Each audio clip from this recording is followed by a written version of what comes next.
Along the river Saraswati, Sadgaon, closer to Hooghly, used to be the most important port in Bengal till the mid-16th century.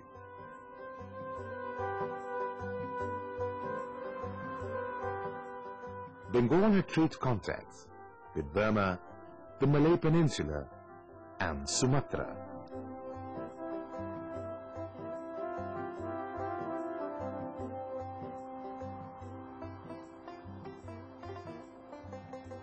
Drying up of river Saraswati made navigation of larger vessels to Sadgaon very difficult.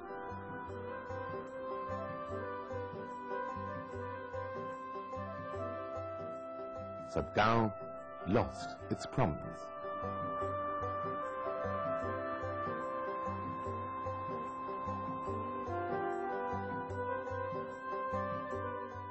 And Hooghly emerged as the principal port of Bengal.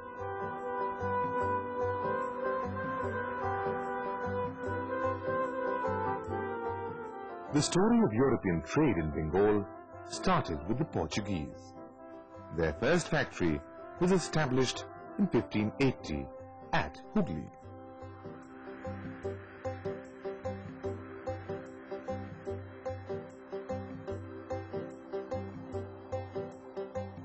Subsequently, more factories were set up at Bengal and Chinsura, nearer Hooghly.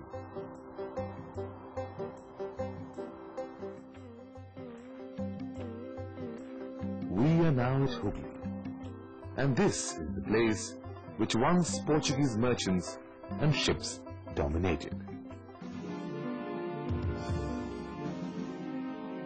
Portuguese dominance in Hooghly came to end in 1632.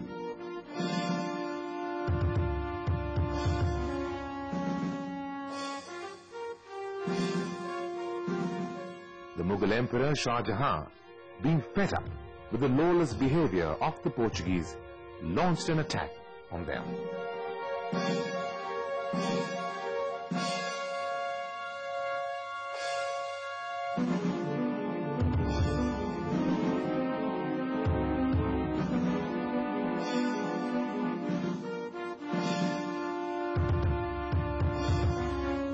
Hooghly was captured. The Portuguese were defeated and taken to Agra as prisoners of war. Later on, they were allowed to return to Hooghly.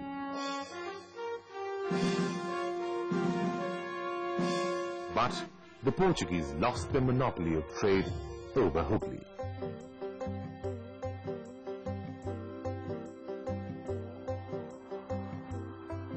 The church, established in 1599, is still there to remind the presence of the Portuguese merchants and their activities in Hooghly.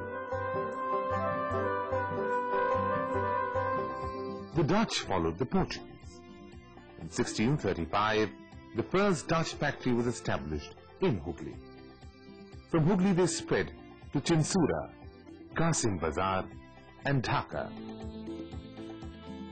In Qasim Bazar, the Dutch cemetery tells the presence of the Dutch merchants there.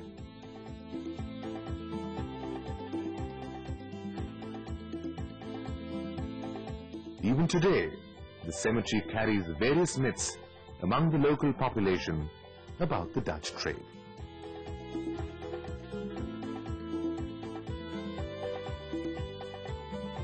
Till 1650, the Dutch dominated the Bengal trade.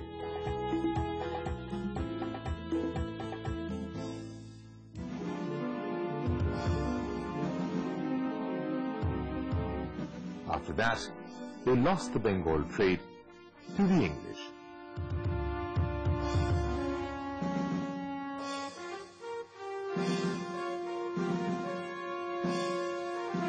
In Bengal, the English first established their factory at Hooghly in 1651.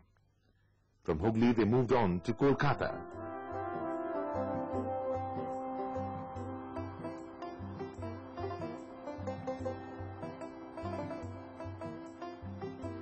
In 1690, Kolkata was established as the new trade center of the English.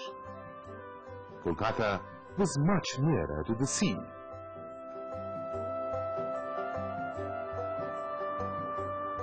Free from the operations of the European rivals, and also far off from the control of the Bengal Nawabs.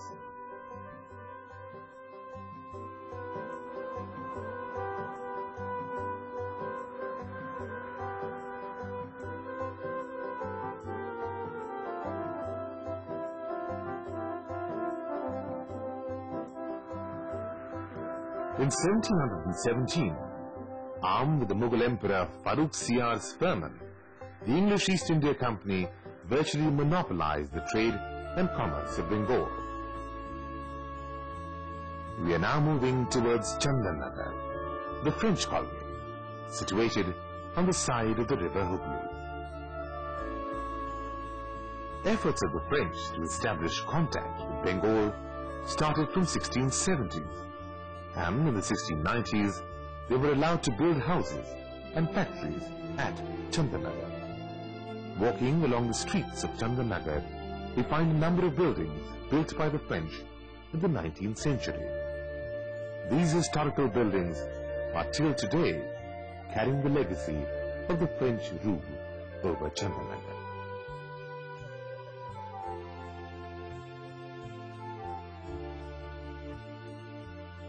In the face of stiff competition with the English, they failed to expand their trade in Bengal. They were primarily confined to Chandanagar.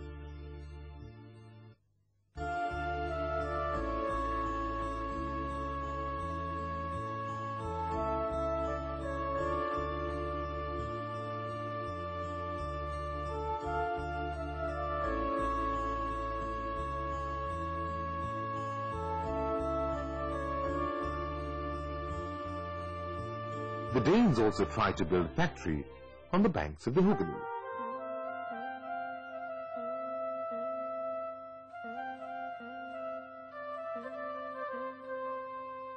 They were allowed to establish factory at Serampur only in 1755.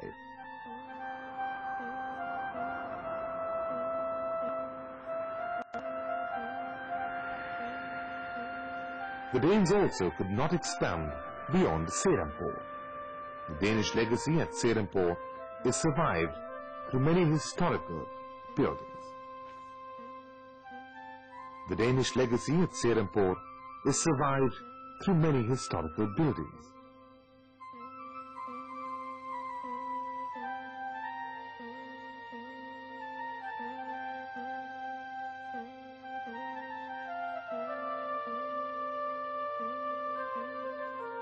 There is a famous Oriental scholar, William Carey, who made Serampur a great center of learning.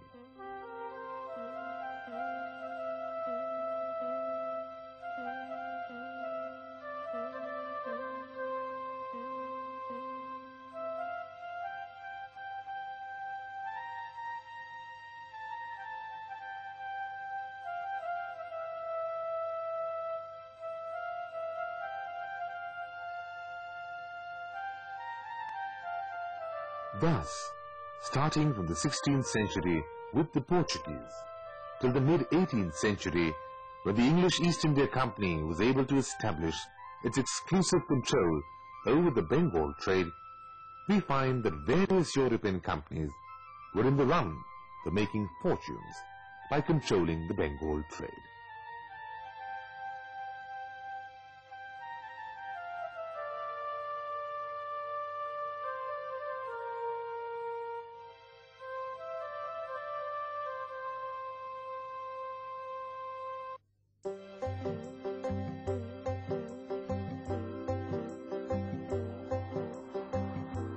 The rise of the English trade led to the emergence of Kolkata as the center of major British trading activity.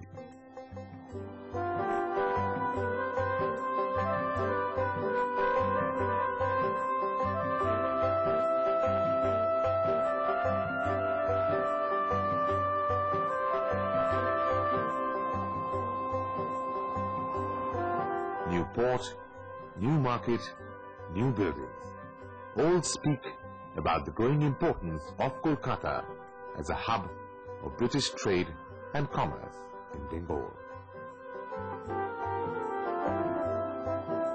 The growing commercial importance of Bengal in the eyes of the Europeans was primarily because of availability of huge agricultural resources. Bengal is known to others as the food granary of the subcontinent.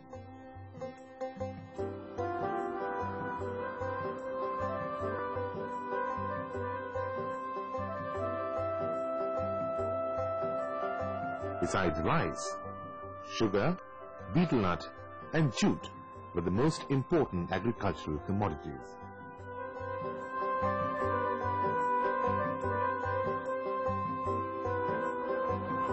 All these were very soon replaced by cotton and silk, which were in great demand in the European market.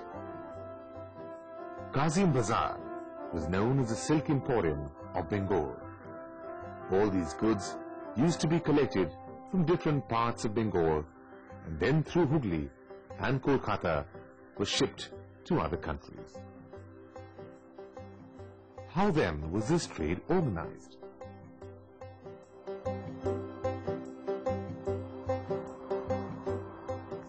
The European companies found it difficult to do business without agents and dallals who knew the local market well and could assess the dependability of the merchants. These brokers operated between the growers and the exporters. Local agents worked through smaller agents and advanced money to them in order to obtain exclusive purchasing rights of a particular product. This was known as the system of dadan, or investment.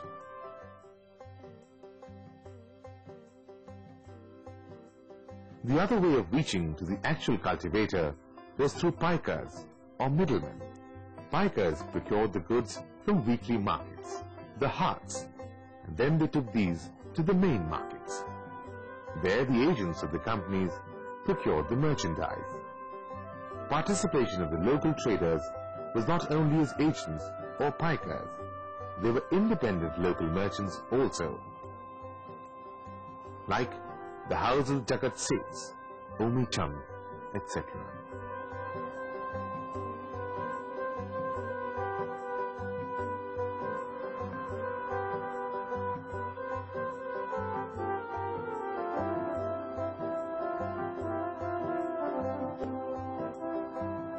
Interestingly, growth and decline of trade in Bengal was very much linked with the uncertainty of the course of the Ganges and its tributaries.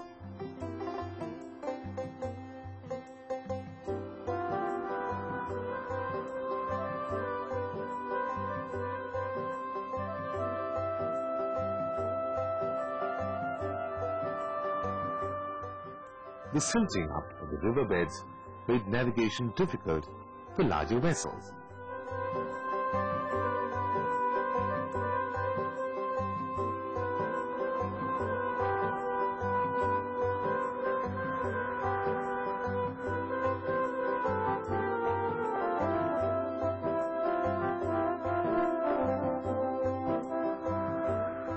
Seeing the river Hooghly today, it is difficult to imagine that once large ships from so many countries frequented the port of Hooghly.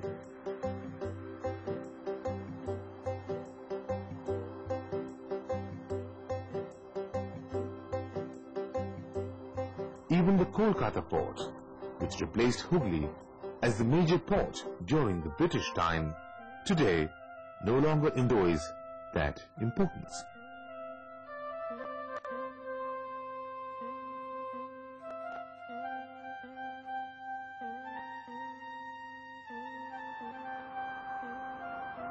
Now Haldia, which is far away from Kolkata, has taken the place of Kolkata as the major port. So, it was the river which basically decided the course of the trade in the past and to some extent in the present.